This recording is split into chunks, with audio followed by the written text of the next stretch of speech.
Jadi mudah-mudahan Allah jaga hati kita, baik ketika kita diuji, bahkan ketika kita diberi nikmat, supaya dalam dua keadaan ini kita tetap menjadi mukmin yang ajaban, yang ideal, yang baik, yang insya Allah Allah suka sama kita. Kalau diuji sabara fakana khairallah, kalau diberi nikmat syakara fakana khairallah. Kalau dia diuji dia bersabar dan itu kebaikan untuk dia. Ternyata diuji ujung-ujungnya baik.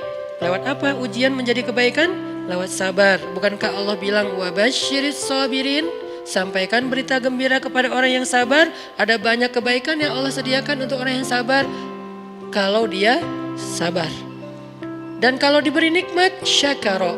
Kalau diberi nikmat dia bersyukur. Fakana khairallah. Kenapa nikmat kok menjadi kebaikan?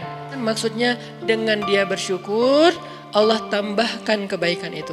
La in syakartum la azidannakum. Jadi orang beriman itu kayaknya hidupnya tuh harusnya sih nggak ada bete-nya. Hidupnya tuh nggak ada istilah, aduh hari ini gue kayak rugi banget nih. Nggak ada orang yang beriman rugi. Kan hidup kita tuh di antara dua itu kan. Cuman varian ujian itu aja macam-macam. Varian ujian itu misalnya kalau di surat Al-Baqarah Allah menyebutkan 3 varian ujian kan. Ba'sa, dharra, zulzilu. Ujian fisik, ujian harta. Harta ini termasuk karir, kerjaan, usaha, bisnis. Dan ujian zulzilu, ujian perasaan termasuk diputusin. Atau orang yang dekat sama kita jadian sama yang lain.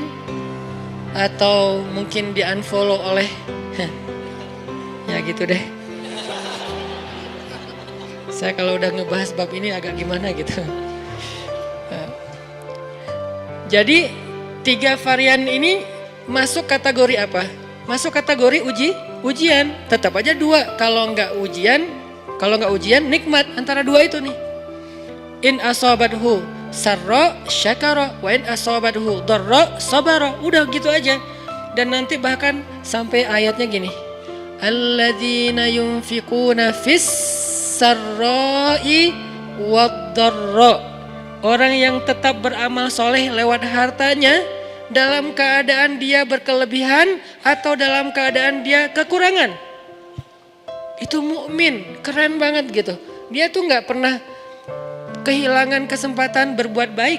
Baik beramal soleh ketika dia dalam keadaan dikasih nikmat maupun beramal soleh ketika dia dikasih ujian, tetap aja beramal soleh. Contoh yang ayat tadi.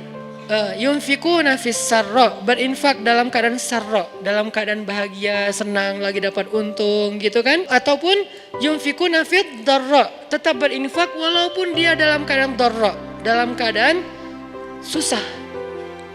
Dalam keadaan dor itu kan bahaya. Nih kalau saya infak nih bahaya nih buat saya nih. Kalau saya kasih nih saya kayak nggak ada tabungan buat mahar nih.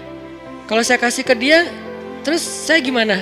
Gitu kan? Ini dor banget nih, bahaya banget nih. Tapi dia tetap berinfak. Siapa yang mencontohkan hal seperti itu? Selain pastinya Rasulullah udah gak diragukan lagi. Yang jadi kayak simbol berinfak walaupun dia butuh. Orang-orang Ansor. Yu'thiruna ala anfusihim walau kana bihim khasasah. Mereka mendahulukan orang muhajirin atas dirinya sendiri. Walaupun sebetulnya dia juga butuh kepada kebaikan itu.